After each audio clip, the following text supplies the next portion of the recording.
Hello.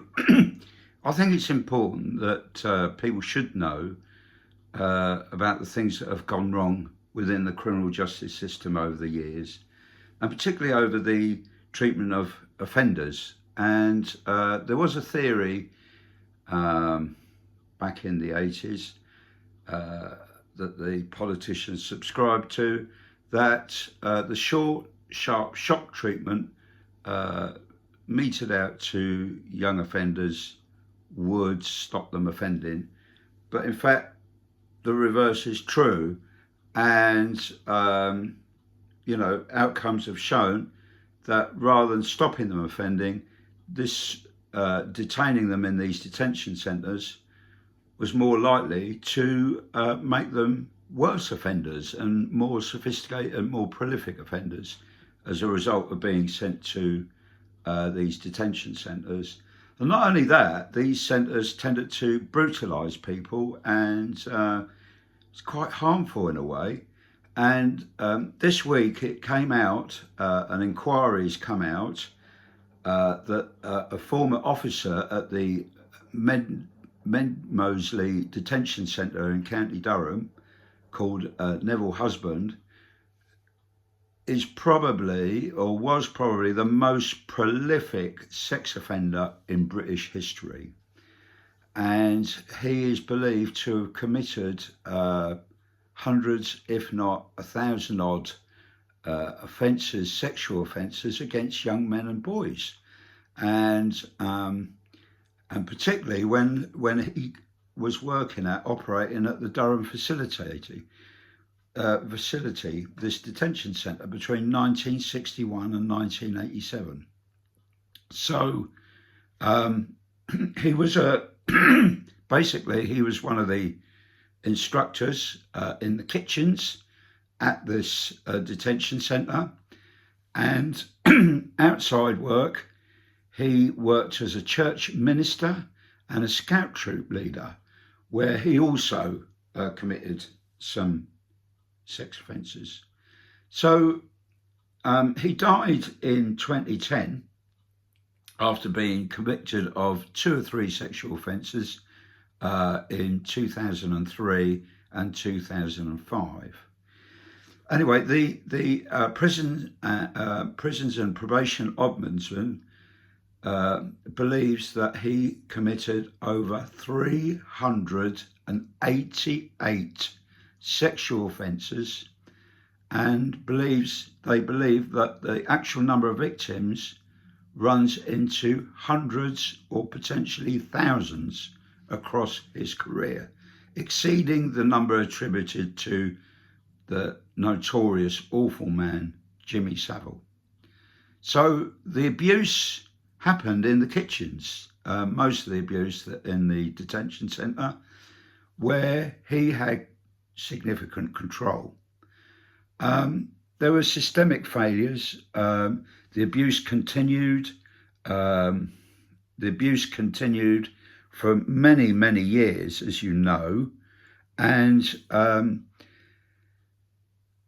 the awful thing is, many victims came forward, many of the inmates came forward and made complaints to the police and to the staff at the detention centre, but these complaints were ignored. And I think this is absolutely atrocious, don't you? That the authorities ignored these complaints by these low-level, quite vulnerable young men. I'm quite angry about this, and that there were so many, and for them to just think, oh, tough luck, that's what offenders should get, it's not on. The damage done to the poor victims is, absolutely awful. And I really think that we as a public should really be very angry and concerned about this. But, I don't think people care enough. Anyway, the victims were aged between 17 and 21. Often, like I said, they were first-time or low-level offenders, sent to the centre as a short, sharp shock regime that was physically and sexually brutal. So for me, the historic failings of the police, it is wholly unacceptable. Really, really awful. And if you read my book, I've given one or two other examples where offenders have made complaints and they've been ignored by the police. And also, I used to undertake prosecutions on behalf of the probation service back in the day. And I used to go to court and ask the magistrates to issue warrants for the immediate arrest of offenders and for not turning up to court and not turning up for their probation and community service appointments. And these were ignored by the police, even though they knew where the offenders lived. And that for me at the time was absolutely outrageous, that the police thought, oh, well, we're not going to touch anything to do with probation because we don't like probation. I mean, what on earth was going on? And what on earth was going on for them to ignore so many victims? It's just terrible. So the apologies of these shameful failings are not good enough, and I think there needs to be an inquiry into them. And those that, ignored these complaints should, receive some sort of punishment of some description, I think. A real failure in public office, So there are concerns that mistreatment may still continue today with the young offender institutions. As a whole, though, in the country, I think recent reports from the Chief Inspector of Probation have been quite positive about the regimes within the community and how different agencies work together, including the police, that must be said. And these are praiseworthy. And in fact, the regimes in the community are working much better, and there are lessons to be learnt for probation who deal with the adults. They could learn from ways of dealing with offenders that seem to be quite effective. But there are concerns that some mistreatment may be happening still in youth custody, and these need looking at. But the whole of the criminal justice system is in a state. Quite recently, I went to a family court where they deal with custody issues over children and things like that. And about 13 years ago, legal aid was cut, and cuts have been made to the court services. And these have had a real impact, most significantly on the magistrates. And the whole magistrates court set up as well has been mucked about as well, because in the old days, magistrates courts used to be quite local and family courts, and now they've been cut back and shut down and centralised. So you get in a county, whereas before there were like, say, 10 local courts, and now you'll only have 2 or 3, and the magistrates aren't necessarily sitting on local cases anymore. And also, they're having to deal with cases without solicitors being present for either party in the family court or, for the defendants, and they're having to step in, the magistrates. Now, bear in mind, they are voluntary, they're not paid for what they do, they're paid some expenses. But I must say, at the family court hearing that I attended, I was most impressed with the magistrates and the way they conducted themselves, with the knowledge that they knew was utterly professional, if you don't mind me saying. So the family court was excellent.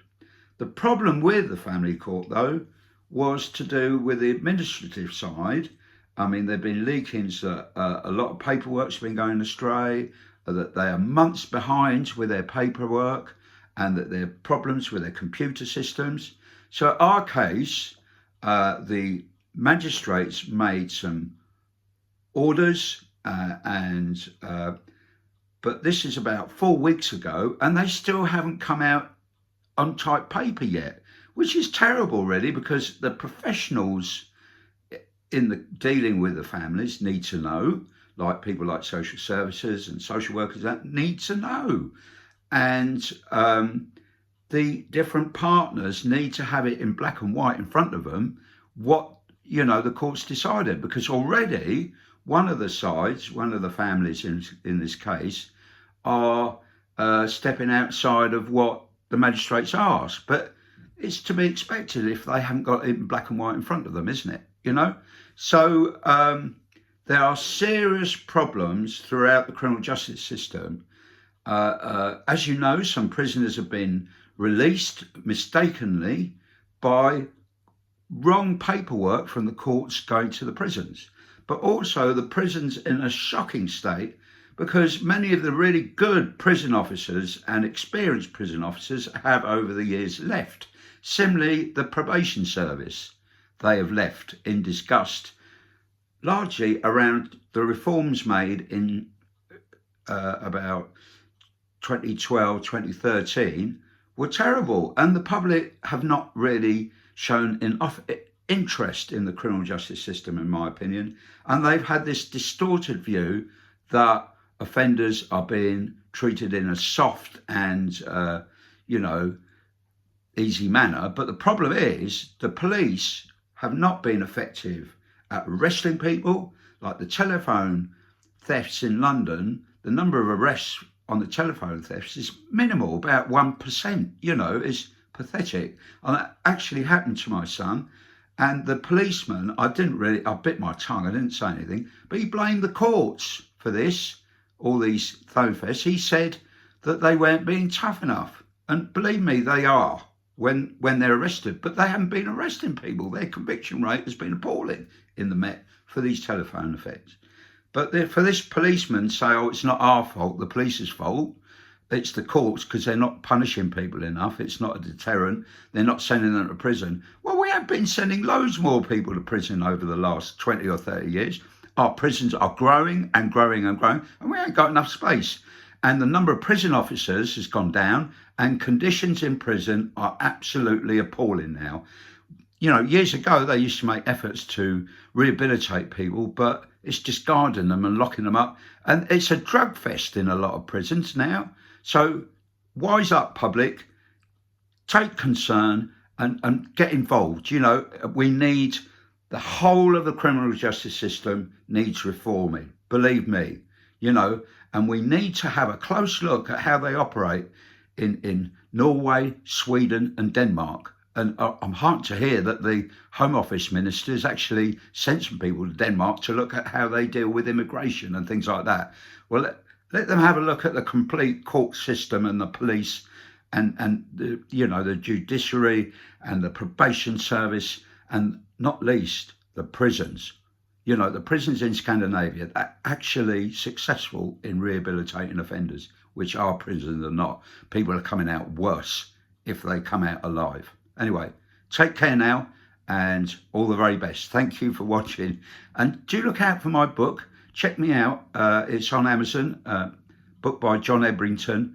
And brilliant book, actually, because it's interactive and it says, what would you do in this situation? All right, I'll let you make all the decisions in the book. It's called You, the Sentencer, and you decide how you're going to sentence various people. Anyway, all the very best now.